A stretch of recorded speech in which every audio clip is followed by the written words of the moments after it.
जय हिंद। आप देख रहे हैं प्रकाशन उत्तराखंड देहरादून से। आपके साथ मैं अनिल रावत। उत्तराखंड की खबरों से जुड़ने के लिए वीडियो को लाइक करें, शेयर करें, चैनल को सब्सक्राइब जरूर करें।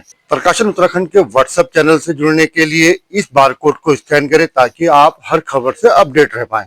इस कार्यक्रम के सहयोग करता है वर्मा ज्वेलर्स। वर्मा ज्वेलर्स, शुद्धता की गारंटी, डोभाल चौक, नेहरू ग्राम, देहरादून। आज है 23 जनवरी 2026, दिन शुक्रवार। सबसे पहले आप सभी को बसंत पंचमी की बहुत बहुत शुभकामनाएं। साथ साथ आपको बताता चलूं कि इस यात्रा वर्ष श्री बद्रीनाथ धाम के कपाट खुलने की तिथि बसंत पंचमी शुक्रवार 23 जनवरी यानी आज नरेंद्र नगर स्थित टिहरी राज दरबार में तय होगी। आज सुबह 10:30 बजे से कपाट खुलने की प्रक्रिया शुरू होगी। इस बारे में पूरी जानकारी मैं अपने अगले वीडियो में आपसे साझा करूंगा। साथ ही उत्तराखंड में बारिश और बर्फबारी का दौर जारी है। मौसम के मिजाज में बहुत ठंड है, तो मैं इस ठंड में आग का आनंद लेते हुए आपके साथ खबर साझा कर रहा हूं। चलिए आज की खबर की शुरुआत करते हैं राजनीति की खबरों से। किच्छा गोलीकांड को लेकर भाजपा कांग्रेस आमने सामने है। जहां भाजपा कह रही है कि कांग्रेस ने भाजपा सरकार को बदनाम करने के लिए नकारात्मक और षड्यंत्रकारी राजनीति की पराकाष्ठा को पार कर दिया, वहीं कांग्रेस ने प्रदेश में भाजपा सरकार को हर मोर्चे पर विफल बताते हुए कहा भाजपा सरकार और संगठन दो फाड़ में नजर आ रहे हैं। तो सबसे पहले इस खबर की कुछ हेडलाइन। किच्छा के विधायक तिलक राज बेहड़ के बेटे के प्रकरण पर खुलासे पर भाजपा प्रदेश प्रवक्ता विनोद चमोली ने कांग्रेस पर हमला करते हुए कहा कांग्रेसी की नकारात्मक और षड्यंत्रकारी राजनीति की पराकाष्ठा। कानून व्यवस्था के झूठे आरोपों पर कांग्रेस से माफी की मांग। सरकार को बदनाम करने के लिए बहुत गिर चुकी है कांग्रेस। षड्यंत्रकारी नकारात्मक राजनीति के चलते ही कांग्रेस ने जनता का विश्वास खोया।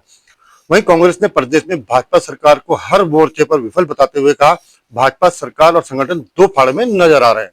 भाजपा ने कांग्रेस विधायक पुत्र प्रकरण में खुलासे को नकारात्मक और षड्यंत्रकारी राजनीति की पराकाष्ठा बताया।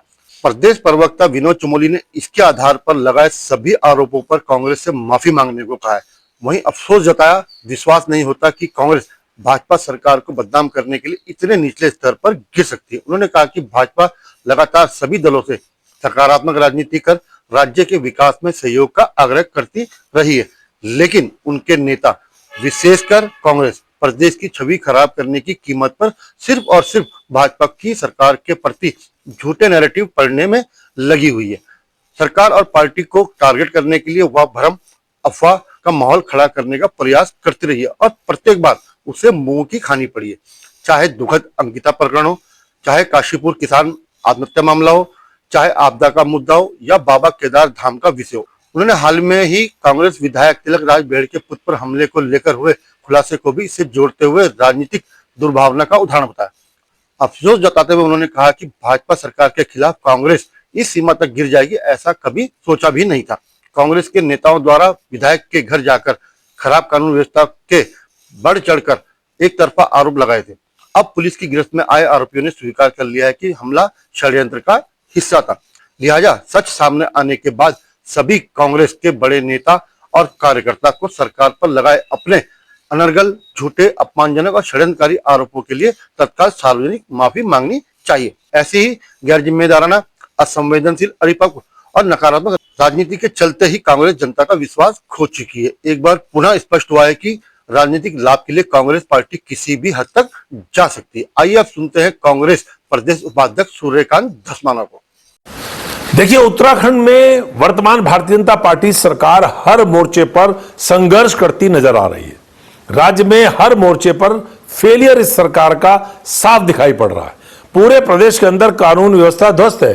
किसान आत्महत्या कर रहे हैं, महिलाओं के खिलाफ अपराध चरम पर हैं और उन अपराधों में भारतीय जनता पार्टी के नेता और सक्रिय लोग, दायित्वधारी, वो महिलाओं के खिलाफ अपराध में शामिल हैं। पूरे प्रदेश के अंदर नौजवान बेरोजगारी से परेशान हैं। पूरे प्रदेश के अंदर 4 महीने पहले जो आपदा आई थी, उन आपदा प्रभावित क्षेत्रों में कोई काम नहीं हुआ। ये हम नहीं कह रहे, ये रिपोर्टिंग हो रही है, अखबारों में रिपोर्टिंग हो रही है, न्यूज चैनल्स में रिपोर्टिंग हो रही है। धराली हो, थराली हो, देवाल हो, धारचूला हो, देहरादून हो, जहां जहां आपदाएं आई थी वहां पर आपदा राहत का कोई काम दिखाई नहीं पड़ रहा है। पूरे प्रदेश के अंदर जो हालात हैं, उन हालातों में तुर्रा ये कि भारतीय जनता पार्टी के अंदर सत्ता का संघर्ष अपने चरम पर पहुंच गया है और हालात इतने खराब हो गए हैं कि एक विधायक जिनके खिलाफ सरकार प्रशासन मुकदमे कर रहा है क्योंकि उनके खिलाफ जमीनें हड़पने का आरोप किसान लगा रहे हैं, लोग लगा रहे हैं। और उनके खिलाफ जब नोटिस जारी हो रहे हैं तो वो मुख्यमंत्री के खिलाफ मोर्चा खोले हुए हैं और उनका समर्थन करने राज्य के पूर्व मुख्यमंत्री, राज्य के सांसद, राज्य के 1 दर्जन से ज्यादा विधायक वो उनके समर्थन में उधम सिंह नगर कूच करने की बात कर रहे हैं।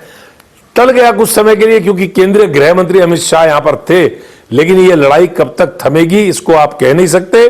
आने वाले दिनों में इस प्रदेश के अंदर भारतीय जनता पार्टी आपको दो फाड़ होती नजर आएगी, सत्ता में भी और संगठन में भी। हालात बहुत खराब हैं।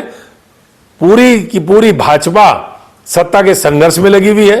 राज्य के अंदर जनता की परवाह किसी को नहीं है। जनता त्राहिमाम कर रही है और भारतीय जनता पार्टी के नेता कुर्सी की लड़ाई में मस्त है। अगर आपको हमारा वीडियो पसंद आया तो वीडियो को लाइक करें, शेयर करें, चैनल को सब्सक्राइब जरूर करें। धन्यवाद।